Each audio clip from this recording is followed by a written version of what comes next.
Prologue, Koyasan, Japan, 1607. Turpin sat cross-legged outside the open-walled shrine, staring in wonder at the spiritual drama playing out not 10 feet away. A raptor floated above the mountain, then swooped down to keep him company as he listened to the Shingon Buddhist monks chanting. The guttural drone filled the still air and shadows of Kangobuji, the temple where he sat observing the ceremony. The impossibly old and frail abbot of the monastery, a wizened, bushy-eyebrowed gnome of a man, sat on his haunches in seiza, his brown and yellow robes pooling around him, planted in his pit of the shrine. Thick clouds of incense, clinging like gauze sheets from the dark wooden beams of the temple, hung over a spiritual cacophony of Buddhist idolatry. The prayer chants intensified. The abbot, with ceremonial hand movements and words of power, began performing the esoteric Buddhist practice of Mikyo, or the secret teachings, a spiritual alchemy in pursuit of enlightenment within one's lifetime. He grasped a sacramental instrument from the shinji, or shrine, with the golden dorji, the thunderbolt tool used by the Shingon, in one hand. He uttered the power words and rang, with a thunderbolt handle, the Vajra bell. Gongs pealed through the thick air, punctuating the ever-increasing chant. Cicadas shrilled in the moist summer evening. A sigh of wind whispered through the umbrella pines and cryptomeria, as if reluctant to disturb the monks of the Koyasan monastery as they pursued Buddhahood in this lifetime. Samuel Turpin was a privateer with British papers of mark. Some 5 years before, Turpin had encountered a drunken samurai who had demanded his obedience. Turpin refused to yield. He barely avoided the lightning-fast strike of the samurai's katana or longsword as he dove into a low street fighter's tackle. The quick reaction knocked the wind out of the samurai and the sword out of his hand. Turpin promptly snapped the samurai's neck. For his deficient etiquette, Turpin had spent 6 hellish months in a pit before the Jesuits recognized him as a possible asset to their business with the Japanese. He was freed to the mission and now lived in a small cottage outside the Jesuit compound at Osaka. Finding a sort of cultural equilibrium among the Japanese bugeisha, or warrior class, and the daimyo, or samurai overlords the bugeisha protected and served, Turpin prospered. He had found gainful employment with the Roman Catholic Church, serving the Jesuits' needs for secular intervention and problem-solving. Samuel Turpin was among the first mercenaries employed by the Vatican in Asia. Turpin heard, rather than saw, at least 24 monks assemble around the worship area of the altar. Unseen, a shadow floated from the observatory area of the rectory toward the center of the shrine. Turpin heard a sharp cry of pain as the abbot lunged for an ancient box wrapped in silver filigree and adorned with jasper and turquoise, more Tibetan than Chinese or Japanese in design. Blood burst from the abbot's mouth as the shadow swept past the altar. The box was spirited away.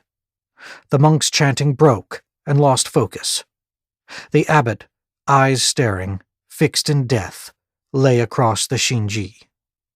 Crimson pearls seeped from the corners of his eyes, nose, and mouth, and cascaded down his face to spatter onto the shrine. From Turpin's perspective, the shadow had barely touched the abbot, yet the priest was mortally injured, clearly hemorrhaging from all his body cavities. Turpin unconsciously searched the silk obi or sash of his robe for his Japanese flintlocks. They weren't there.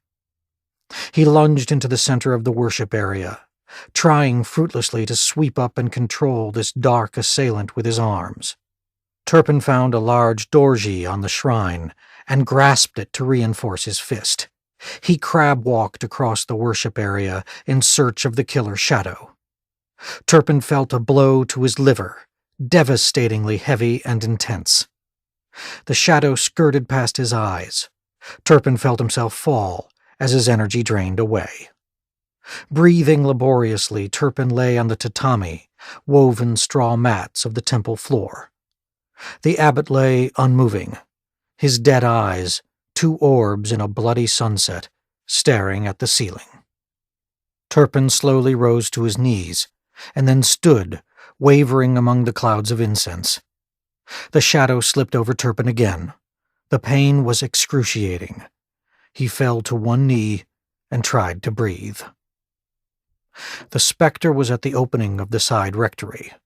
Like black smoke, it floated out of the entryway and into the inky shadows of the night. Turpin struggled to his feet and took 2 unsteady steps forward.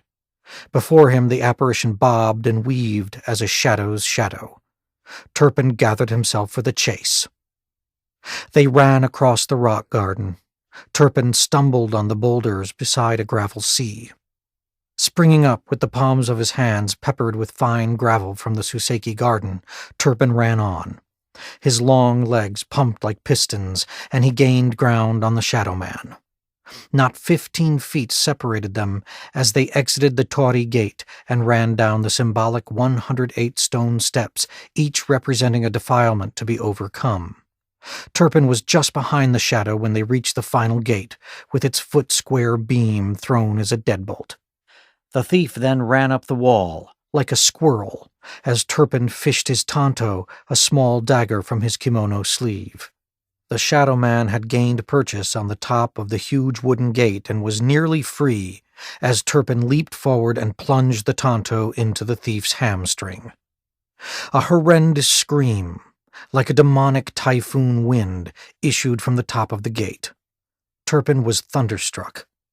He found himself lying flat on his back, looking up as the bejeweled box fell onto his chest. The shadow melted away over the gate. The cicadas had not lost a beat as they sang in the humid night. Out of breath, Turpin rose to his feet and brushed the dust off his kimono. He bent, picked up the box, and studied it in the poor light of the moon. He heard many men coming his way. Turpin tucked the box securely under his left armpit, inside his kimono. He collected himself and breathed in and out, slowly. A knot of monks descended the steps and encircled him. A particularly large monk asked Turpin, "Did the assassin escape with the gift of the stupa?" Turpin studied the monk and calmly replied, as he pressed the box close, "He didn't leave anything behind. I think I heard him, but he made it over the gate." The monk spoke in what to Turpin sounded like grunts and growls. The junior adepts issued forth from the monastery and ran out into the dark of night. Turpin took his leave and made his way to a ryokan, a country inn outside Koyasan. The oil lamp cast shadows on the wall of his room.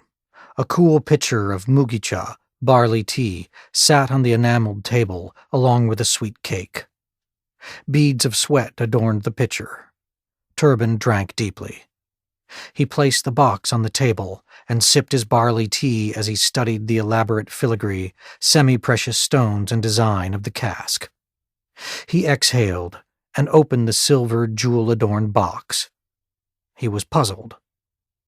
It was a human skull. Some teeth were missing, mostly back molars. It was clearly old. A yellowish bronze patina glossed its surface. Turpin studied the skull uneasily. The wind had picked up and was bending the cryptomeria and pine. He quickly hid the box and its grisly contents under his rucksack of clothing and personal belongings. He slipped into his yukata, a thin cotton robe, and placed his head on the pillow, which was firmly stuffed with buckwheat hulls. The wind blew Turpin's sleep away, as clouds danced across the rising moon. Turpin began to feel drowsy sometime after midnight. He slept fitfully. His dreams were filled with wraiths that were men. The cicadas continued their singing in the summer night. The words of the large monk echoed in his dreams. The gift of the stupa.